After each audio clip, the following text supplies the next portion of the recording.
Coffee হাউসের সেই আড্ডাটা, এর গানের ইতিহাস। হাওড়া স্টেশন, একটা সিগারেটের প্যাকেট এবং এক কালজয়ী সৃষ্টি।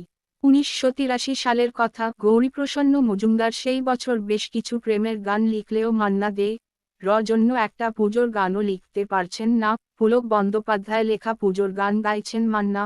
মনে একটু আক্ষেপ ছিল গৌরীপ্রসন্ন মজুমদারের। এরই মধ্যে একদিন গৌরীপ্রসন্ন গেলেন নিউ আলিপুরে নচিকেতা ঘোষের বাড়িতে। তখনকার বাংলা গানে সেরা জুটি ছিলেন নচিকেতা আর গৌরীপ্রসন্ন। নচিকেতার ছেলের সঙ্গেও গৌরীপ্রসন্নের ভালো হৃদ্যতা, গৌরী কাকার স্নেহের খোকা তিনি। ইতিমধ্যেই সুপর্ণকান্তির সুরে মান্না দে গেয়ে ফেলেছেন সে আমার ছোট বোন এবং আরও কয়েকটি সুপারহিট গান। নচিকেতার বাড়িতে সুপর্ণকে দেখে গৌরীপ্রসন্ন মজা করে বললেন, কি বাইরে আড্ডা মেরে সময় কাটাচ্ছ? সুপর্ণ বললেন, কি সব গোদগদে প্রেমের গান লিখে যাচ্ছ? একটু অন্য রকম গান লিখে দেখাও না। এই আড্ডা নিয়ে তো একটা গান লিখতে পারো। তুমি তো অক্সফোর্ডের এমএ হয়ে গিয়েছ, আড্ডা নিয়ে বাংলা গান গাইবে? শুধলেন গৌরীবাবু।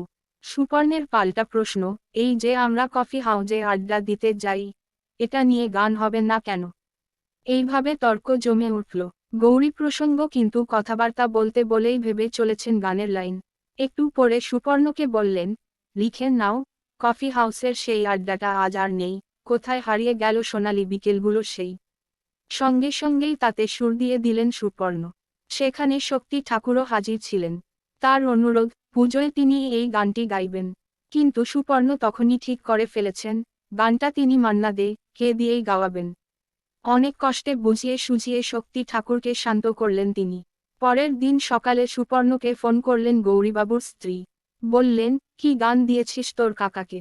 সারা রাত জেগে লিখে গিয়েছে, এত অসুস্থ। বহুদিন পরে রাত জেগে কোনো গান লিখল। ততদিনে ক্যান্সার বাসা বেঁধেছিল গৌরীপ্রসন্নের শরীরে। দুদিন পর গান লিখে গৌরীবাবু সুপর্ণের কাছে হাজির।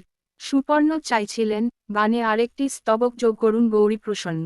কিন্তু গৌরীবাবু প্রথমে রাজি ছিলেন না। তার বক্তব্য ছিল, একটা নতুন স্টাইলে এই গানটা শেষ করছি, ও রকমভাবে বাড়তি লাইন যোগ করার মানে হয় না। অন্যদিকে সুপর্ণের আবদার, গানে একটা ক্লাইম্যাক্স দরকার। অনেক পীড়াপিড়ি করে শেষ পর্যন্ত গৌরীবাবুকে রাজি করান আরেকটা স্তবক লিখতে। যোগ হয়, সেই 7 জন নেই আজ, টেবিলটা তবু আছে। স্তবকটি, এই গানের শেষ 3টে লাইন গৌরীপ্রসন্ন লিখেছিলেন হাওড়া স্টেশনে, একটা সিগারেটের প্যাকেটের পিছন দিকে। চিকিৎসা করাতে চেন্নাই যাচ্ছিলেন তিনি।